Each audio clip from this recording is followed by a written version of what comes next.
when you say that you do not watch any news, like you talk about just the TV or internet or printed media, or you select your source of news, or not at all? For my heart patients, not at all is good enough. For me, I still want to live in this world. I need to know what's going on with my kids and our immediate society. If I can go out and play, I need to know the weather. Even on a beautiful 70-degree spring weather day, the weather forecast will be there is a small chance of some rain and there is a chance of heavy winds. So they don't just say it's 70 degrees and pleasant. They add some color to it. That's how the world has become. So that's what I want you to be cognizant of. And once you start recognizing it for what it is, you will naturally end up spending much lesser time. So compared to most other people in town, I would probably spend 3 to 5% of what most other people spend in watching news. Let's put it that way. I do know what is going on, but just with maybe about 10 minutes while driving to work, I may be watching NPR, KBIA news. I mean, listening to it on the radio, and at work, and when we meet people, we hear things going on around us. It's not like we don't know how our Mizzou team is doing. We sort of learn a lot of things without having to deliberately sit down for the morning news or the evening news. That's what I'm trying to say. And then just leaving the TV on and thinking, let it percolate in, is not a good idea. Many people, when they're watching some channel, they watch it and then they just leave it on the news channel, let it keep playing. That's what I'd like to avoid for every generation, especially for the children and grandchildren at home. Judith, you are going to say about how your life is going on now in the last 2 years, why you gave up the news and how it's helping you. I gave up the news because it was giving me stress. All the bombardment of bad news was not good for me. I completely avoid televised news. I choose to read a few newspapers. I subscribe to New York Times, Washington Post, St. Louis Post, local news. And then I can choose the tidbits of news by looking at the headlines that I want to consume that interest me. So I don't do news. I have also avoided Twitter. That one was a really good for me because it's just like people yelling into the universe and I didn't need it. And then Facebook was another one that I avoid pretty much. I am much calmer and happier without it. I want everyone to recognize what Judith has said. So this is beautiful, Judith, that you tried it. Now it's gone on for 2 years. So this has become the new you. And you said at the end that you're calmer and happier, right? Those were the words you used. Right, exactly right. I don't think we can add much more for you, Judith, in the next 4 Monday mornings, but you're welcome to hang around. Anyone else wants to share their thoughts?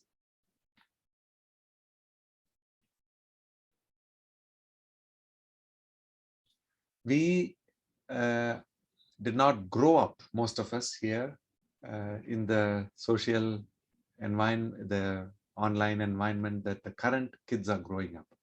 On average, middle school, high school kids spend, they say, 8 hours on social media. This is discretionary time. This is not their schoolwork time. They are spending that many extra hours a day. I didn't know that many hours existed when I was growing up for me to use discretionary way. But that's what I'm hearing. This is mind-blowing. And now there are studies saying those kids who spend less than 5 hours, they are much more resilient than those who spend more than 5 hours on social media. So they haven't done the studies, but those kids who don't have social media will be obviously way more resilient. But their world also is much more in the social online forum than our world was. So we will know how to navigate wherever we want to go, but they cannot navigate their reality without the use of their devices. So it's a challenge. So I have a son who's 20 and a daughter who's 12. So I'm learning not only how to lead my life, but also how to guide them to do well in their worlds. And it's an ongoing process. But I'm going to take Judith's message and say, I'm not the only one who doesn't watch news. There is a friend by the name Judith, and she doesn't watch news for 2 years. And she's good on Twitter and Facebook too. Excellent. So any other thoughts before we keep moving on? So this is what the Siddha consciousness, Siddha mind is. Compared to the logical mind, which is using our concentrated effort and intelligence, the Siddha mind uses effortless attention and deeper intuition. The logic requires gathering knowledge from schools, colleges, and then news and books and whatever, YouTube, education, all that knowledge comes through the logical mind. Whereas this is asking the questions within ourselves. That is self-inquiry. The meaning of this word here is, who am I? What is life about? So that is the direct meaning of self-inquiry. And it doesn't mean anything more or less. It's been around in our Tamil tradition for over 5,000 years. And that's all it means, asking the question, who am I? And why do they ask it? It is part of a direct meditation on ourselves, turning the attention inwards. And we can ask questions like, today I'm sitting in my office connecting through OSHA, but is this room temperature correct for me? Is it a little too hot, or is it a little too cold, or is it perfect? That question I can only ask myself. And if you want to know the answer right now, this is perfect. So I'm thoroughly enjoying the temperature for me to connect with you. Like that, there is 1,000 questions that we may not even ask. Am I thirsty? Am I hungry? Am I sitting in a comfortable chair? Is this online working okay? So that, like that, for you, you can ask so many questions, and we don't have to keep on asking questions just for the sake of asking, but finding solutions from within ourselves. So that's the actual meaning of self-inquiry. Logical mind is more geared towards being more productive, which is good. But the creative inner nature allows us to do totally new things, open our consciousness to learn. So this focuses on competing with people around us, whereas the inner nature is comfortable just with cooperating and collectively accomplishing our goals. So if you look at happiness, I feel it exponentially increases when we move subtly from the logical thinking, critical mind, more and more towards the intuitive living. So this is the thoughts and the mind which we want to. We cannot cut out the thoughts. They say 80% of all our thoughts are repetitive and either keep us in the past worrying, or in the future concerned about, anxious about whether we're going to accomplish this, that, or the other. But we cannot stop the thoughts. Maybe Buddha did, but the rest of us, we still have to deal with our thoughts.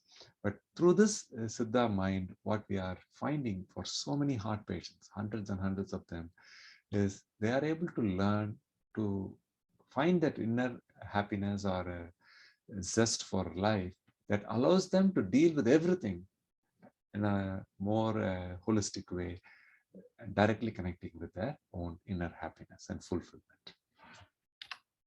So that's what is the Siddha mind. How many of us are going to say yes? How many of us are going to say no to this question? The world is becoming a better place to live. So how do we want to do this? You can put it in the chat, either yes or no, so we can see the chat answers.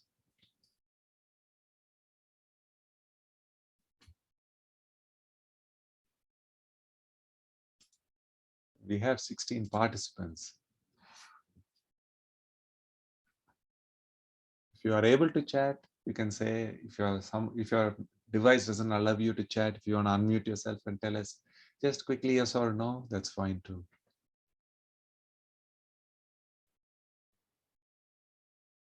Judith has not been following the news, so she's saying both yes and no, which I recognize.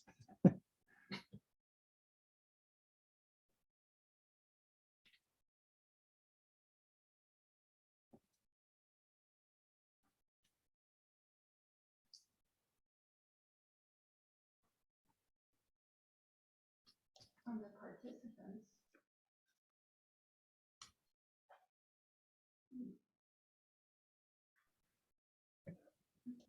So let's hear people why they are saying this in one sentence. If you want to quickly say the summary of why you're saying what you're saying. Mary said, yes, because of medical advancement. Like that, 1 or 2 words about why you're saying what you're saying. You can just unmute yourself if you don't want to keep typing anything long. Whatever works. Just a few thoughts if we can share. Overall, we have about 50-50 split right now.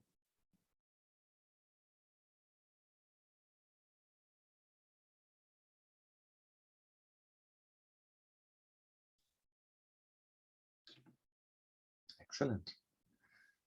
So this at the end of, yeah, some more thoughts.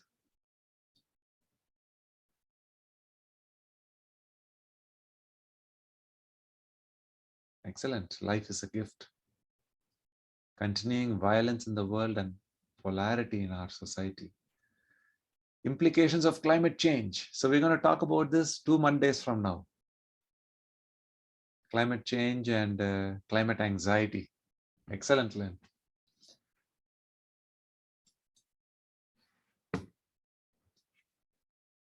There is no right or wrong answer. Obviously, we all have so many challenges. And if we want to look at certain simple metrics like life expectancy, poverty, hunger, things like that, the world is getting so much better so fast.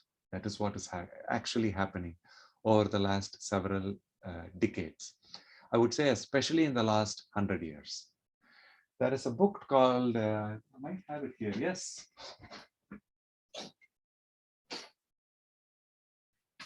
You see my screen? This is a book called Factfulness. And it is written by Hans Rosling, Factfulness. And it just shows how much improvement our world has seen thanks to science. We have so much advances in medicine, but that did not improve life expectancy dramatically. What really improved life expectancy in the last few generations is improvement in sanitation. That is what it is.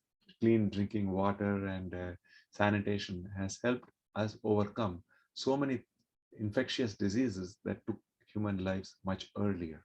So like that, there are so many things that have happened, and we sort of assume they are for granted.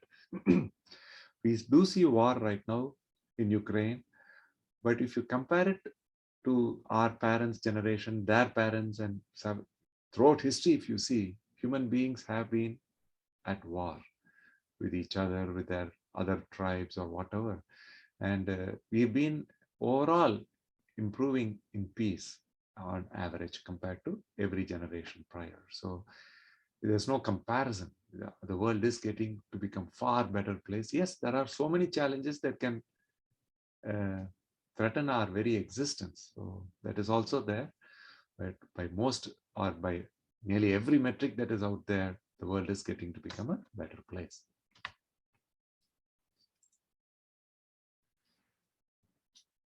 Now let's try this question. I deliberately try to understand myself from within a little better every time. How many of us try this little bit of introspection? And rather than typing it in there, if you want to just unmute yourself and talk about it for half a minute, that's perfectly welcome. If you don't, if there's a reason for that, you can tell us that. But if you do, actually, is that what you said, that I could unmute? this is best, so we can actually see you and hear you. Well, I am very inward looking at myself all the time. I suffer from chronic depression. So that has been an aspect of my life. And I have had to take medication for that. But I used to be able to feel very connected, super connected sometimes to God or higher consciousness. As I've aged, I don't feel that as much. And I don't know whether it's because um, I mean, I'm still trying to have that listening aspect. I try to listen to, I guess, to God. Some might say to the universe, but I feel that if you listen, you can have signs and know more about yourself and more how to behave. Said it very beautifully. It's only going to keep getting better starting today, because this is exactly what we focus on in these 4 weeks. We use climate change and we use AI to inspire us towards listening to our inner nature. Excellent. Well, I really try. You don't have to try. You can stop trying as of today. It will happen Okay. on its own. Okay. And we're going to show you how it will be so effortlessly possible. That is what is the Siddha mind that you're going to become so friends with today. Thank you. Anybody else?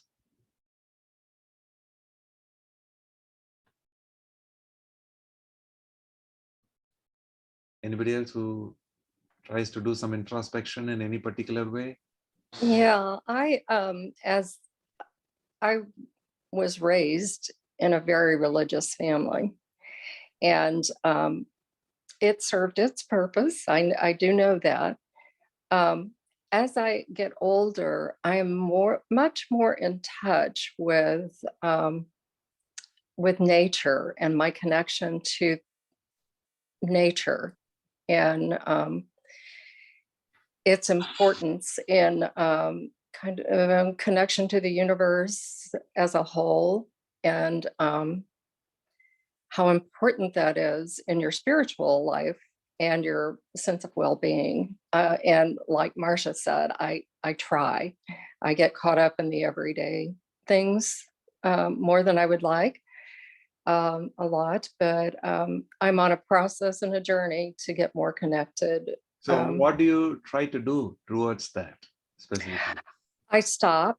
I stop when I get too much into the stress of getting things done and that kind of thing. I will stop literally and sit down, and I guess you could call it meditation. I'm not a regular meditator, but it's more of getting in touch with what's really important. Is it so important that I just moved not too long ago? Is it really that important that I unpack that next box that is stressing me out? Or is it important that I even use that as a meditative experience of doing it slowly without stress? So I go inside and check that out. So that it has, my task has less of a stress as well. And then I walk, and I go out and walk in nature. If I'm feeling down, that is an immediate pick me up to just pay attention to the nature around me. Mary, we don't see your video. I don't know if you're not able to share, but I just want. What's that? We don't see your video. We just hear you. Oh, I can't see anybody's video. Oh, okay. I don't know why. Oh, now we see you. So hi. It's very nice when we can actually see you. Okay. It's like now we are all in a room together. This Zoom works fine in that way. I don't know why I can't see anyone's video. I'll figure that out. But so I just think it's important not only to do a connection with the creation and how marvelous it is, but also when I go for a walk, my spirits lift because I see people's faces, and I don't feel so isolated, and I see smiles and connection that way as well. Mary, look up in your right-hand corner where it says view. There's up in the right-hand corner, it says view, and you can put on gallery, and you might see us. Oh, well, I'm on an iPad. I don't see the word view. So, It's up in the right-hand corner with the little crown. For okay. I everybody, think it's system is different for blinking. iPads, Yeah. Marilyn. Oh, I'm sorry. Yeah, and Dr. Chuckalingam, for these longer periods when we're talking, you could stop your screen share temporarily, and that would allow us to see more like a classroom. That's just a suggestion. Super. Okay. Now you see the No, whole not you. We want to see your face. thing. You want me to stop the share? Okay. No. Okay. Oh, okay. Okay. Let's start your video again, Dr. Chuckalingam. There, okay. So anybody else who wishes to unmute yourself, tell us what your thoughts are. So far, what we've heard is amazing insights into people directly through day-to-day life, trying to go within. By going outdoors to the MKT trail or to hike in the park next to us, we are actually going within. That too, when life gets busy and you do that, that's when you need that little extra time. Beautifully said. Some more quick thoughts before we move on with some slides. Myself, I'm very connected to my body, and now I'm looking forward to connect to my mind. How are you connected to your body that confidently, Chris? I always, for example, I always did a lot of exercise, and at a very early age, I noticed my exercise was never for what is outside. And I always said to myself, oh, I hope it's for the inside, because outside I can exercise every day and not exercise at all is just the same. I'm very fortunate for that. Yes, the way you confidently said, I'm sure competitive athletes and the stars in different sports, they have to be connected with their body because that's how they make their livelihood. But others, like I'm a doctor, I don't need my body that much. I just need to think when I'm talking to a patient. So most doctors sort of ignore their body and they just take care of their work. So that's how not just doctors and nurses and engineers, most people who teach or do whatever retail business, whatever we are doing, we don't need that much deeper connection with the body. I would think athletes and fitness people are the ones who have that. But all of us deserve and need to our connection with our body to do well. So I'm so glad Chris is able to experience that throughout her life from childhood. Anyway, any other quick thoughts? On that thought, I really pay attention to my body, not in terms of exercise so much, because that's been very hard for me recently. But I think it's important that you know, so that you can recognize when something's wrong in your body, when something's not functioning the way that it always does. And then you can recognize it and do something about it. If we troubleshoot early enough, we can prevent most problems, health-related issues. Only when we push through and take our health for granted, in few years, it starts breaking down and then we need to go to the doctor and need more medicines and things like that. Beautifully said. Any other people who haven't spoken yet? Any quick thoughts? I do wish more people would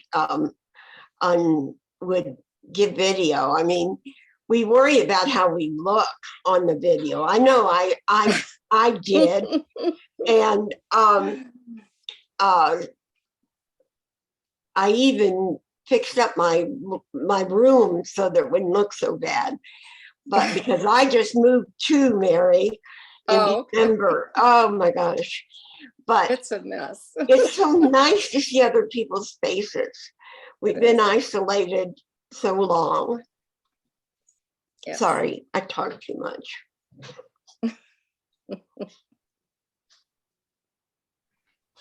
Sometimes there is this bandwidth issues when our video is on, the voice gets somewhat interrupted, but you're welcome to come on video, voice, whatever comfortable for people, that's most welcome. If there are no other thoughts, I have some more slides we can go through.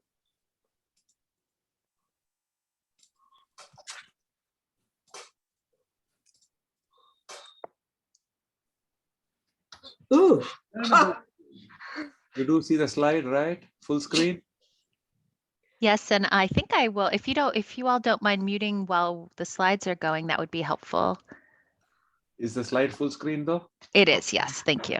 So we talk about so many things that we need to change in our diet, these things we need to eat, those things we need to avoid. But bottom line, what I want to remind our friends is that the logical mind, Maslow came up with this beautiful way of understanding who we are and what we are after. We cannot sit and have a chat if we are really thirsty, hungry, and our body's basic needs are not met. We say, forget about this ocean. I need to go search for food or cook something. But once we are reasonably comfortable, then the next issue becomes safety.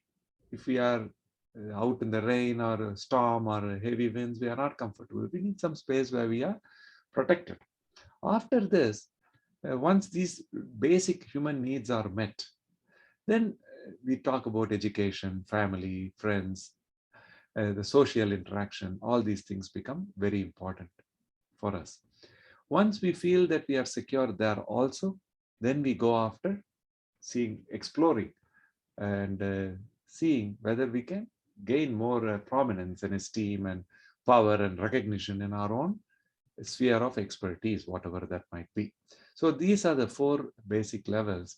And then this self-actualization is for, they say, a few people, they don't stop right here. They are gifted and they are driven even more. So they go after their true creativity and optimize their potential.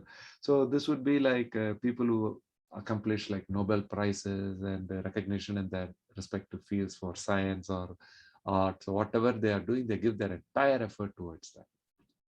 Maslow talked about only these 5 levels. But towards the end of his life, he also realized there was another level called transcendence, where people are willing to sacrifice some of these basic things that they need for the good of the common good. They're willing to give up their own happiness so that others might do better. So, and they are doing it for days, weeks, months, years, and throughout lifetime. And that is what he did not recognize too well, because it sort of beats your own logical purpose of existing, right? Protecting your existence. And it's beyond your and your family's immediate needs. You go out for the community that you may not know personally. So that, I feel, has been around as Siddha, self-inquiry, for several thousand years. But Maslow caught on up to this level. What we are going to explore is, at this level, I cannot really support anybody. If people really need food, they really need food. But once they have basic water, food, and safety, from here, we can move through these various levels to optimize our life through self-inquiry. So that is what I want to invite you to try. Today, in the last half an hour, I've met so many amazing people with so many ways of experiencing outside the box living. The traditional systems tell us to watch the news, to have 3 meals a day. We have people already who are trying to do introspection despite the depression, trying to understand themselves through exercise, doing this from childhood. We have people who are doing intermittent fasting. We spoke about it before the recording was hit. So when in trouble, we look for solutions within ourselves first. Or we say, oh no, the world is at fault. Something has to change outside. We blame the system. So these two choices we have 1,000 times every day. How we make that choice has a big impact on how our day goes and how we perceive life and what we share with our children as our legacy. So this is what is so important, how we make that choice. We are all familiar with these, right? We think, and we are actually all of us very proud that these have stood around for actually 5,000 years. Despite whatever weather challenges, natural elements, these pyramids have been around for 5,000 years because they are built out of naturally available rocks. And they are huge rocks that they've used. It's a marvel that they were able to lift them to such a height. Human beings are so small. They lifted at 5,000 years ago, they had the technology to put that last stone up there. So this is a true marvel. And it's a wonder of the world, the pyramids of Giza. But there is another aspect to it. When you go deeper down, inside the pyramid, this is what you find.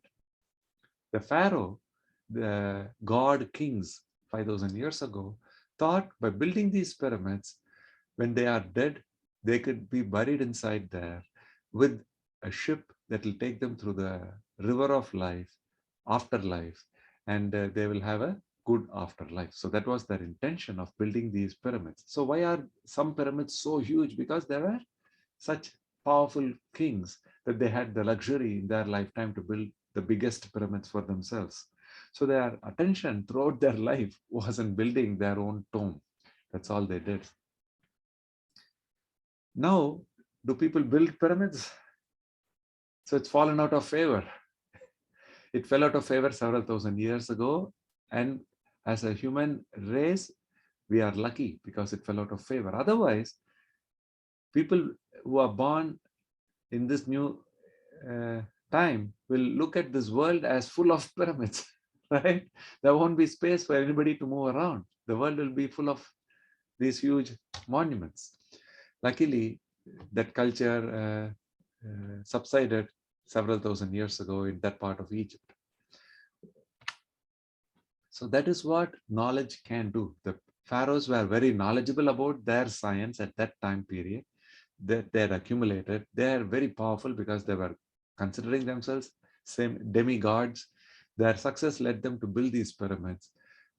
Learning, habits, skills, everything only led up to that pyramid. Whereas in Tamil Nadu, the southern part of India, the Siddha mind was prevalent already at that same 5,000 year time frame. How do I know this? Because these scripts were written that many thousand years ago.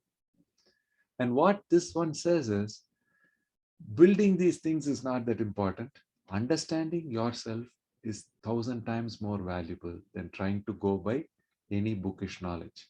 So self-inquiry means unlearning. Every day it starts fresh. So whatever you learned or unlearned, it doesn't matter. Tomorrow morning when we start the day, we have to start fresh. And this is the true source of fulfillment and happiness. And it builds physical, emotional, and mental resilience. And it directly leads to zest and energy for life. So all of this was written 5,000 years ago. How long have I known about it? Probably last 2-3 years. It comes from my part of the world. Why did I not learn about it for the first 45 years of my life? Because I was focused on becoming a cardiologist, and then that took 25-30 years of my life. And then after that, I was focused on taking care of heart patients. That's why I did not pay attention to traditional wisdom. But now I'm understanding this in every capacity that I can. And now I share it thanks to Osho. So this is one of the more recent people from our tradition. He lived until 1950. His name is Ramana Maharishi. Most of his life he spent in silence. Silence was his teaching.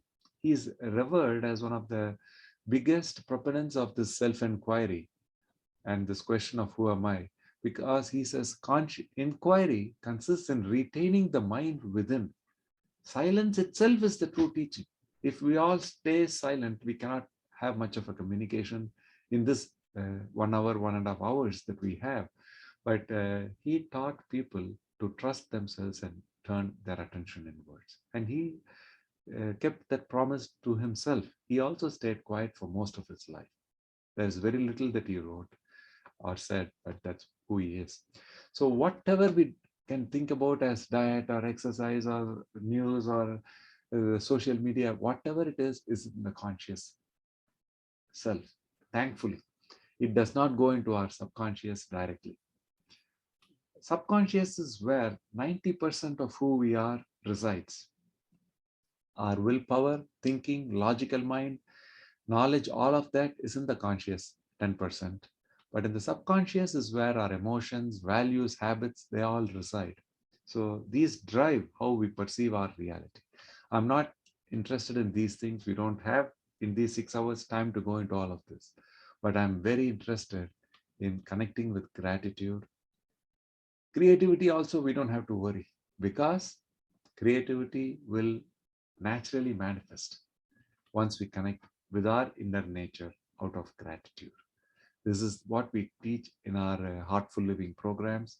And that is all it takes for so many heart patients to overcome their 26 medicines, 6 procedures, 3 doctor visits every month, and feel so healthy, so optimistic within few months. That's what's going on.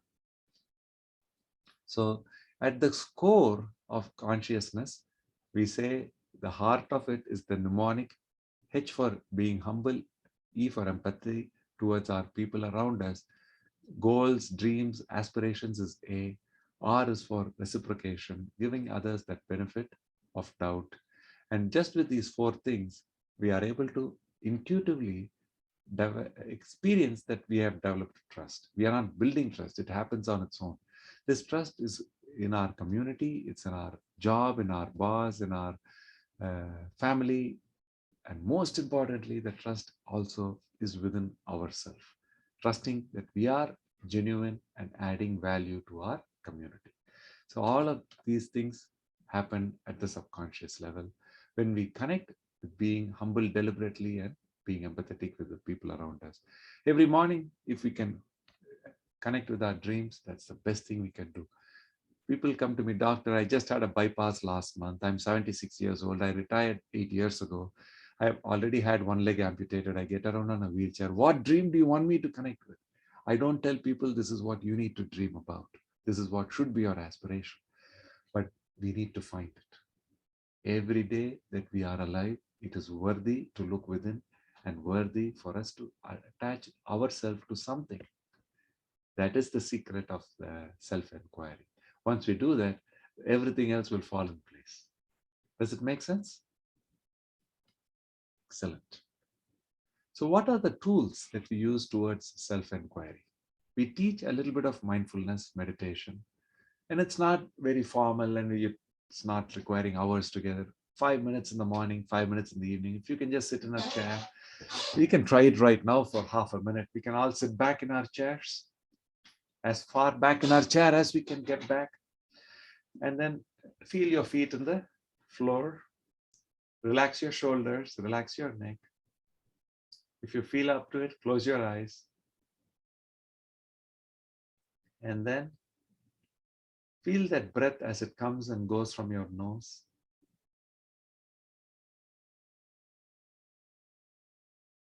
You can feel the breath in the chest as it gets the air in and out of your chest. And we can spend the next 1 minute just thinking about the breath. That's all we need to think about.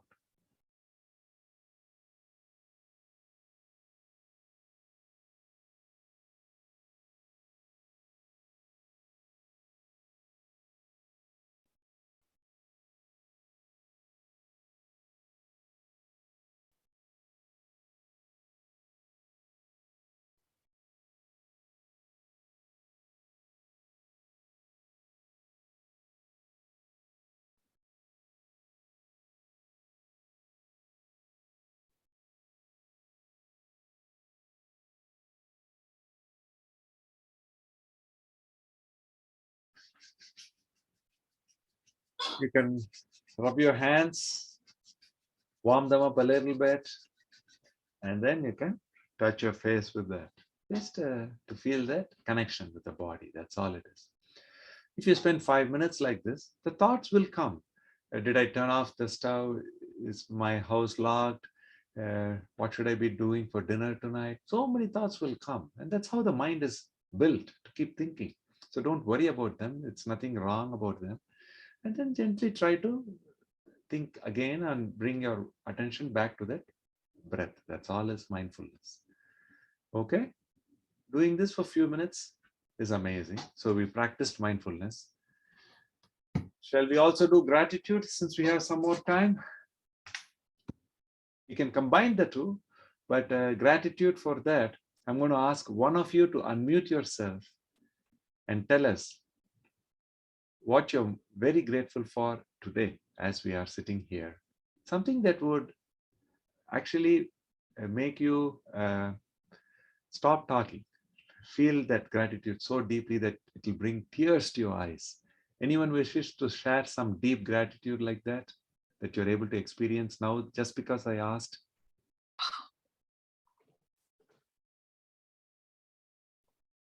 Anybody wishes to unmute and tell us?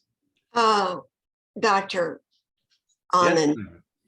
Anand, every morning when I wake up, I lie in bed for quite a while and just sort of let my mind wander and think about the day. But every morning I'm grateful that I'm alive. Beautiful. And yesterday I got to see my granddaughter perform her flute, and it was so beautiful. She's a first year flute student at MU, and I almost didn't go because I was afraid that I wouldn't be able to walk far enough.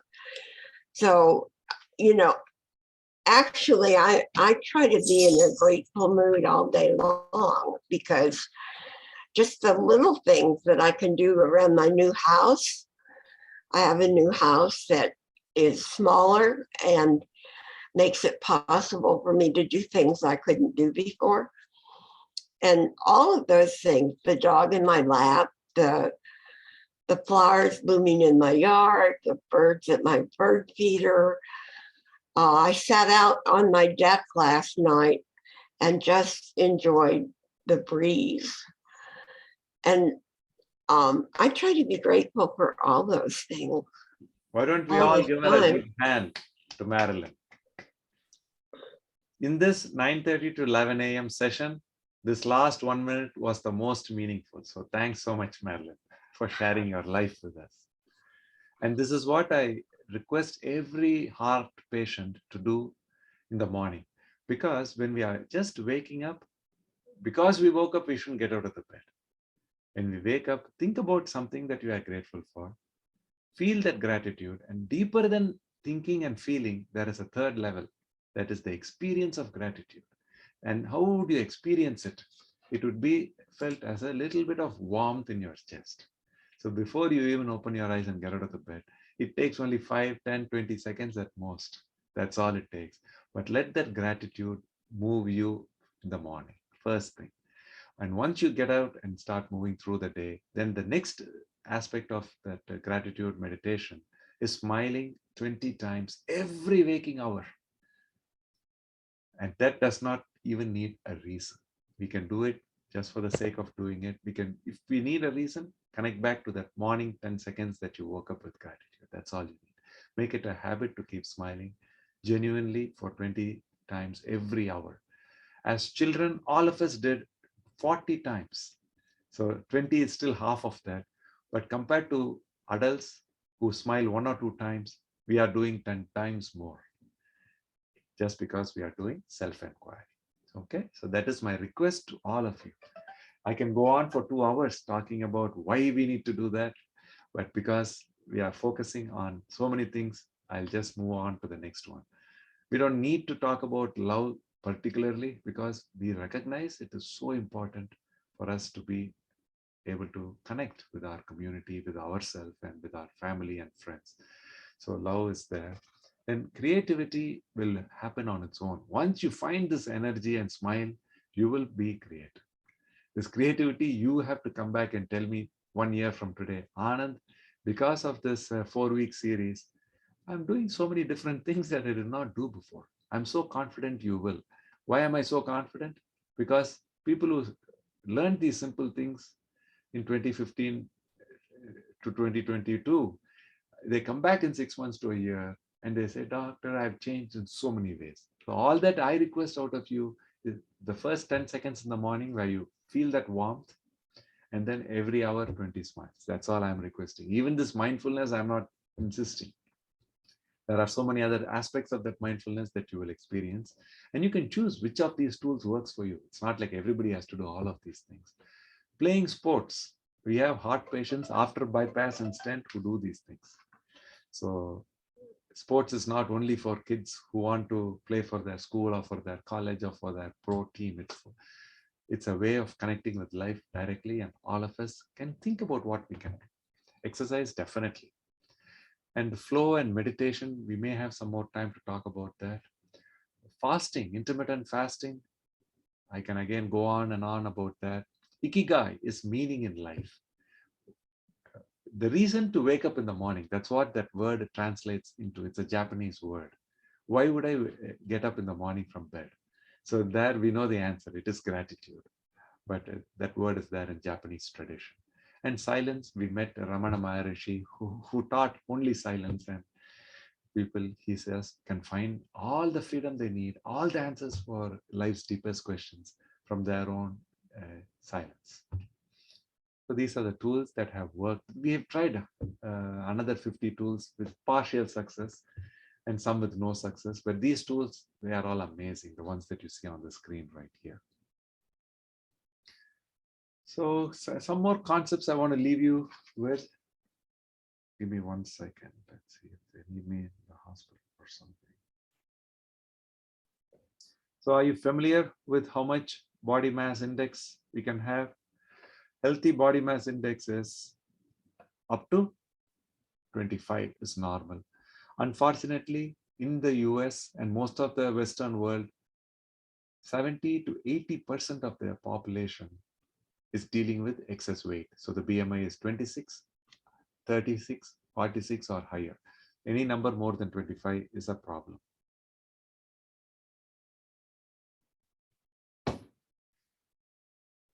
So these two monkeys tell us a story.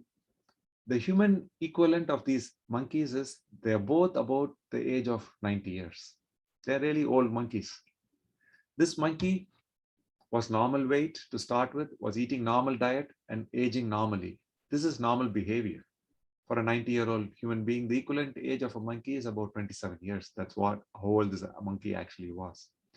This monkey on the right side is also the same age. Only thing, this guy is looking like he's a teenager.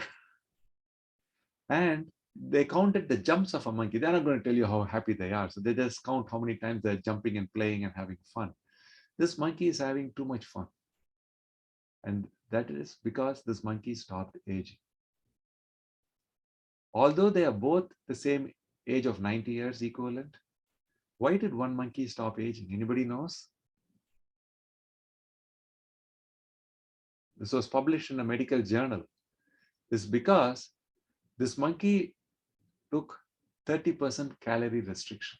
Being normal weight, being a BMI of say 24, this is not just one monkey. This is a scientific study done on about 20, 30 monkeys for 10 years. For 5 years, 10 years, these monkeys ate 30% less food than the normal monkey eating normal diet. So food restriction reduced cancer by 70%, reduced heart attack by 70%, and reduced diabetes, hypertension, and cholesterol by 100%. So why do we take this many medicines if we can cut down on the food intake? That's what the monkeys are teaching us. This was published 10 years ago in Science, a medical publication. And this is the normal monkey that's aging normally and dying off by 30 years. Whereas the monkey that's having calorie restriction is not dying, he's staying young. That's what science is telling us. And that's not only true for monkeys. It starts with unicellular bacteria, goes all the way to grasshoppers, fish, rats, dogs. They tried every life form. And everything lives 30 to 60 to 100% longer by reducing food intake. Then it could be because reducing inflammation and all the science we can keep talking about for hours, reducing heart disease, dementia, aging itself. And then they came on and said, why don't we try it in human beings? They found some volunteers, about, I'm not sure how many, but these volunteers were about 35 years of age. Their normal weight, BMI was 25, which is normal. And for 2 years, they took one meal off the table, 25% restriction. Instead of 3 meals a day, they probably ate the equivalent of 2 meals a day. They did this only for 2 years. In 2 years, the study's name is Calorie 2. Their BMI, because they're eating less food, came down to 22. They lost about 10 kilograms, which is like 23 pounds. Healthy 35-year-olds, inside their biology, their blood pressure, their cholesterol, their risk of future diabetes, all of that went down dramatically. Although they were normal to start with, they dropped. So basically what I'm trying to say is 35-year-olds became 25-year-olds by giving up one meal for 2 years. This is what has been published. This is not what I'm suggesting, but this system has been practiced in southern India in the Siddha tradition of medicine for 5,000 years. Siddha is not a religion. It's a medical science that people go through medical school, get MD, PhD and all that in India, and they practice traditional medicine. In that system, it has been documented for 5,000 years. They didn't take these monkey studies. They did it intuitively, but people didn't follow it. They said it's meant for those siddhas and yogis. We are common people. We are doing agriculture. We are doing business. We need to eat many meals.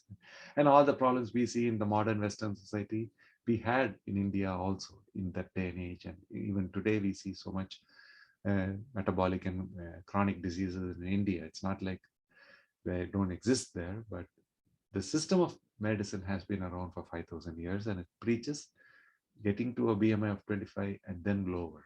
That's what it's been preaching. And this is a new study that I just pulled up this weekend because we are doing this discussion today.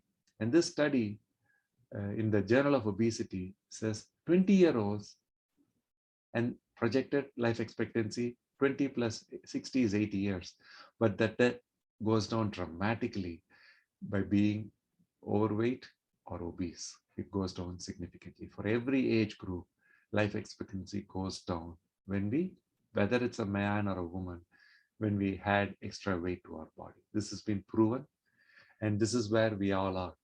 If for me, for instance, I'm 48 years old, so I'll be in this group, being male.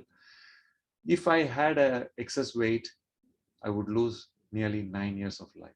Luckily, my BMI is 23, so I don't lose any because of weight. But if my BMI was 27, if I was only 7 kilos extra, I would have lost 2.5 years of life at this age. If I had weighed about 15 kilograms more, 20 kilograms more, whatever, I would qualify for being obese and I would lose 5 years. So every pound that we carry extra in our body is excess luggage. In the airlines, we pay for extra money to carry our luggage. In our body, we are paying through our life and our health. That is what has been published recently. And then this is a very new tool. Just with our blood sample or with saliva, we can measure our future age. That is called DNA methylation biological age measurement. These slides I'm happy to share with Jennifer. She can give it to you. That's not a problem. Okay, all of this is welcome for all of you to have. And this slide I just captured because this study came out very recently. What they are saying is, as our weight increases through waist circumference or body mass index, this DNA or biological genes, they also show signs of aging. So the best way to keep our genes happy, young and healthy and vigorous is by moving towards a healthy weight through using the right food and the anti-inflammatory diets. And what science has not yet done also we have discussed, which is gratitude and smiling 20 times an hour. For science to do that studies, it's going to take several $1 million and so many more years of effort, which I'm willing to put in. But my job is a cardiologist. My passion is still cardiology. Whatever I can, I'm going to bring to you so that you can do this for yourself before the science comes out. Take my word for it. When you smile 20 times an hour, you are reversing your clock. You're going to find so much, not only years, so much more energy today to do whatever you want to do with your day today. That's what you will find. And your genes will thank you for it, just like your heart will thank you for it. So they also looked at, you may ask, doctor, you said losing excess weight will make me younger. What about doing exercise? The good and bad of it is when we exercise more than 2 hours, 4 hours every week, our clock works backwards. But that works only if we have excess weight in our body. If our weight is completely normal, we don't have any excess weight to lose, then just by exercising, we are not going to make our genes happier. Okay? I'm not saying don't exercise. All of us need to spend at least half an hour doing some walking, swimming, biking, some weight training, some exercise. That's very important. But beyond that, trying to push our limit and trying to exercise into health, we cannot. The best way towards health is through finding the right food, enjoying it with our family, taking time with it, being mindful about our eating, and smiling and being grateful, just like Marilyn has been doing. Okay? And this is the last slide I have for today. We talk about aging. And if you are smoking, that is the biggest thing that accelerates aging. So this is my request. If you smoke or if somebody smokes around you at home, that's not helping our health. If we are worrying and stressed, that's not helping us. Try to keep an optimistic mindset. Bring a normal body weight if you can. Socioeconomic status is something we cannot quickly change. Mental health, alcohol, if we can limit, it's going to help us. Learning at any age is going to help us. Lung, if we can keep our lung and heart function healthy, that's going to help us. And physical activity is actually going to help us reverse unnecessarily accelerated aging. So these are the key things to think about. So this is our own way of looking at it, which we can spend another 1 hour on. So it basically says to reduce our risk, the body and the mind are very important. We know about cholesterol, diabetes, hypertension, cigarettes, and depression. But even before that, throughout our childhood and lifetime, we've been exposed to unhealthy diets and sedentary lifestyles, which we should not quickly try to overturn, but we can gradually work towards better health while we pay equal attention to our body and our mind to optimize our long-term health throughout the lifespan, which I'm showing here as age of 10, 20, 40, up to the age of 100 years. Thanks so much. I thoroughly enjoyed our session today. I'm seeing some smiles. So I'm going to stop the chat. Thanks so much. We still have 5 more minutes. If people have any quick thoughts, people who haven't spoken so far, we want them to have the first shot at unmuting themselves, asking their questions or comments before we close for the session. Dr. Chucklingham, just so you know, we do have one person here in the Moss building watching, so she can type in chats or unmute, just FYI. Our friend at Moss gets first shot because she's actually come to our session. Sorry, Sarah, I put you on the spot there a little bit. Let me know if you want me to help, but otherwise you're fine just using the chat function. Did you like this interaction today? Is she able to talk to us? The person who's actually here with us at Osher? Yeah, she is. If she chooses to unmute or use the chat function, I'm not sure, Dr. Chucklingham. Oh, okay. I can pop my head in and ask her. Hold on. While we are waiting for her, others are most welcome to have half a minute, quick thoughts, questions, quick back and forth, whatever.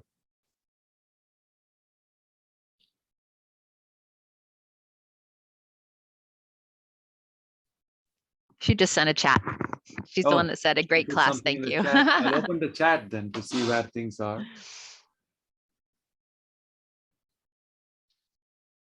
I have a quick question. Give me 1 second. Let's just finish what's in the chat. Fewer calories. That's the first comment I'm seeing. And then can you explain what metabolic syndrome is?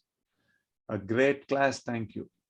So shall we do this metabolic syndrome real fast before we go to live discussions?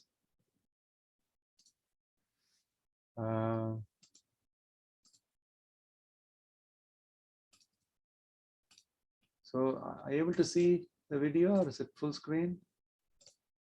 You're not sharing your screen yet, Dr. I Chucklingham. don't want to share the screen. So I just want to, I don't see everybody though, but that's fine. I think something, yeah, now I see everybody.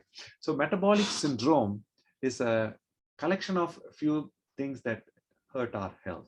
Those things are excess weight, high blood pressure, cholesterol, risk of diabetes. These are the things.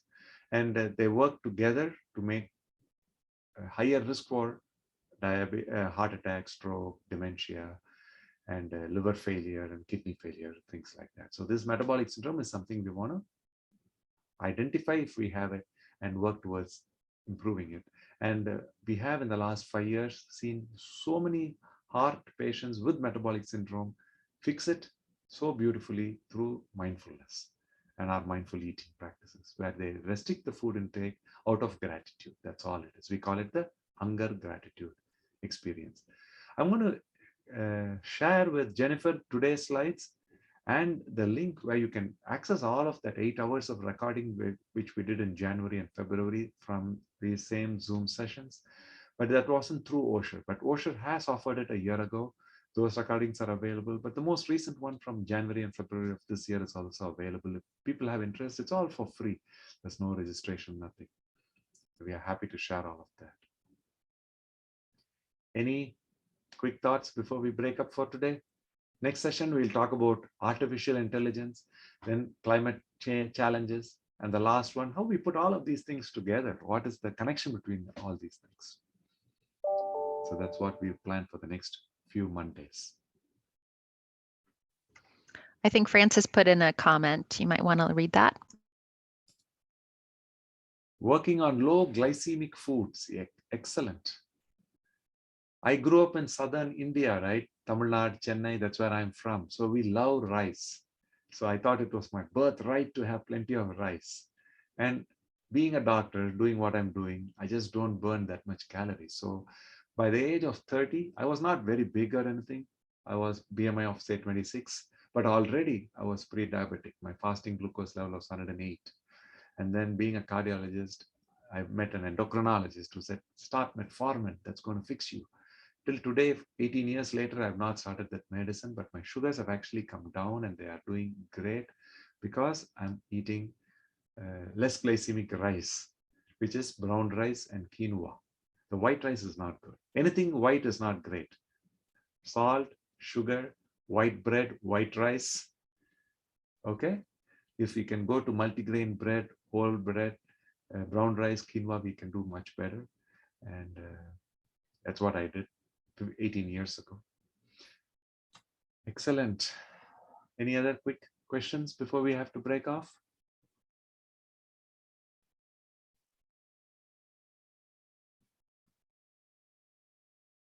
This is a very insightful group. I'll try to make it fun for this group next few sessions also. People are all so amazing and with the insights, the introspection. I thoroughly enjoyed. Thanks so much, Jennifer, for bringing us together today. And thank you, Dr. Chakalingam. We'll look forward to seeing all of you next Monday, same time, same place. Thank you. And we appreciate you. Thank you so much. Bye, everybody.